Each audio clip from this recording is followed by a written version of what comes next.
to JNR Ministry for Kids. Today we are in crossing the Red Sea. As we had talked about last week, God's people, the Israelites, had been slaves in Egypt for 430 years. Now that they were finally free to leave and go make a home in their very own land, God had chosen Moses as their leader. So they packed everything they owed or owned and followed him of Egypt out of it. Over 1 million Israelites set off. Moses always knew which direction to go because God put a big tall pillar of cloud in front of them to point the way. At night, they followed a big tall pillar of fire. They never got lost because God always showed the correct way to go. Eventually, the pillar stopped by the water called the Red Sea. The Israelites camped by the water and waited for God wanted them to do next. Meanwhile, back in Egypt, the Pharaoh and his officials began thinking about how all the Israelites had left. God had proven through the 10 plagues that he was more powerful than the king of Egypt and all of the Egypt gods. At that time, Pharaoh and the people had told the Israelites to leave Egypt, but now they were having second thoughts. If all the slaves of Egypt left, they thought, then who would do all the work? So Pharaoh decided to chase after the Israelites and make them come back.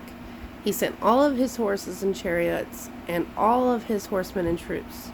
He must have thought no one would be able to stop this army.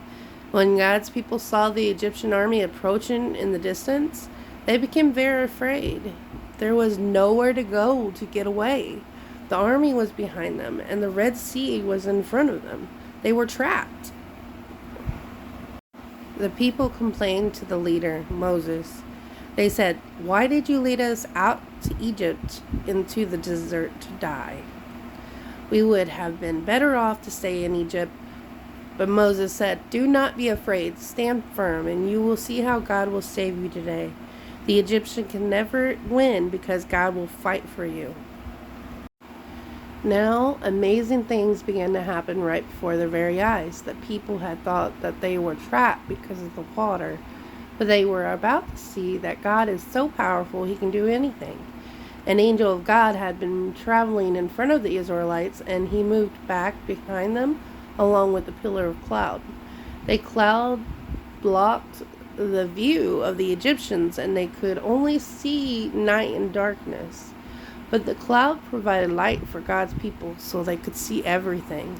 They could see the Red Sea in front of them and wish they could get across the sea to safety.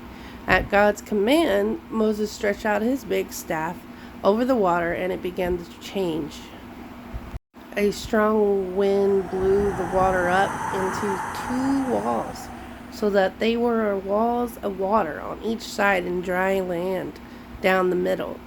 God had provided a way to cross the sea to the other side. When the Egyptians saw the dry land, they were following the Israelites. Do you think they caught up to them? No, they did not. Strange things began happening to them. The wheels of their chariots began falling off, and it became very difficult to drive.